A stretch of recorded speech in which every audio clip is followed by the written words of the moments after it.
partenariat en février après notre DUT, donc avant de finir, et on voulait toutes les deux avoir une expérience à l'international. Ça a été pour moi l'occasion de bousculer toutes mes habitudes, de me redécouvrir dans une ville, une culture et un pays que je connaissais absolument pas, et d'améliorer mon CV pendant les entretiens avec un bon niveau en anglais. Tout d'abord, je suis parti à l'étranger pour pouvoir améliorer mon anglais principalement, puis ensuite pour découvrir la culture irlandaise et découvrir leur façon de vivre, comment les gens se comportaient. Oui, non. Non, parce qu'on était au Québec, donc c'est une province essentiellement francophone. Maintenant, on a voyagé un petit peu dans le Québec et il arrive que les gens parlent, dans le Québec et dans le Canada d'ailleurs, et les gens parlent anglais. Donc on a voyagé aussi à New York grâce à notre université là-bas. Donc on a pu pratiquer un peu l'anglais, mais on a eu des cours d'anglais aussi dans le cursus. Donc voilà, je pense qu'on progresse comme toute année scolaire.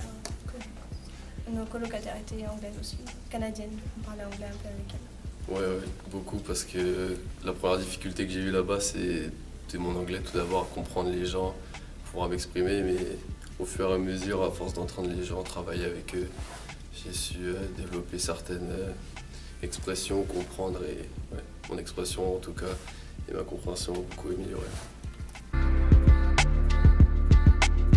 Professionnellement, ça m'a apporté de nombreuses connaissances en management, comme c'était de la gestion de projet. Et donc ça a permis de confirmer mon projet professionnel qui était de continuer en master management.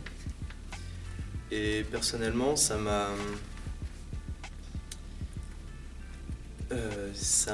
donné une certaine indépendance personnelle. Ça a permis d'améliorer ma maturité et mon autonomie. Et surtout mon ouverture d'esprit sur les différentes cultures. C'est plus une ouverture d'esprit, une tolérance, et puis voilà, découvrir une nouvelle culture, une nouvelle langue. C'est toujours apprendre une nouvelle langue. La comptabilité qui est complètement différente, donc voilà, c'est découvrir de nouvelles choses. Mon stage m'a appris à travailler travailler d'une autre façon que la façon française, parce que là-bas, justement, les directeurs, on les appelle par leur prénom, on est plus amical avec eux et on va prendre les restaurants, tout ça. Donc j'ai appris à vivre avec eux, j'ai appris à améliorer mon anglais et voilà. Pour moi, il n'y a pas vraiment de qualité nécessaire pour partir à l'étranger. Tout le monde peut partir à l'étranger, mais il faut vraiment avoir beaucoup de motivation pour le faire et vraiment une envie de se retrouver tout seul, sans aucune aide, et vouloir se débrouiller en anglais et améliorer son niveau.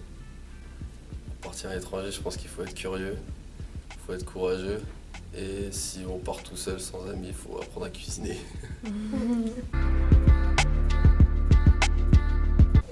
On n'a pas eu de difficultés parce que l'UQAC, l'université qui nous a accueillis, était a beaucoup de partenariats. Il y avait un service pour aider à la recherche de logement, donc pas de problème pour en trouver. Au niveau des difficultés, j'ai pas vraiment eu de difficultés majeures, sauf au début j'ai eu du mal à m'exprimer en anglais et à voir ce que je voulais.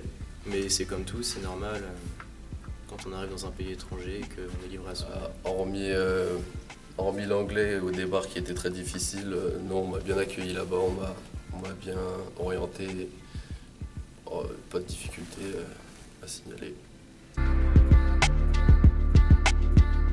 C'est prendre à l'avance pour toujours voir que des fois il y a des retards et que ça ne nous empêche pas de partir.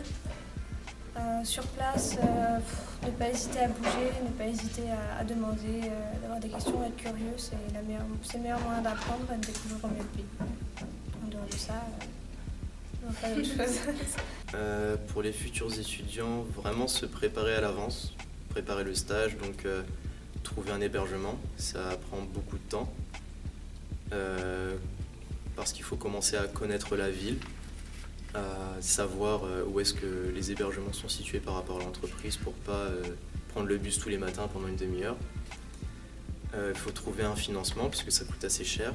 Donc, par exemple, il y a Filias et Erasmus, mais faire les dossiers prend vraiment aussi beaucoup de temps car ils sont assez conséquents. Et aussi gérer tout ce qui est transport pour aller à l'étranger, donc le train ou l'avion.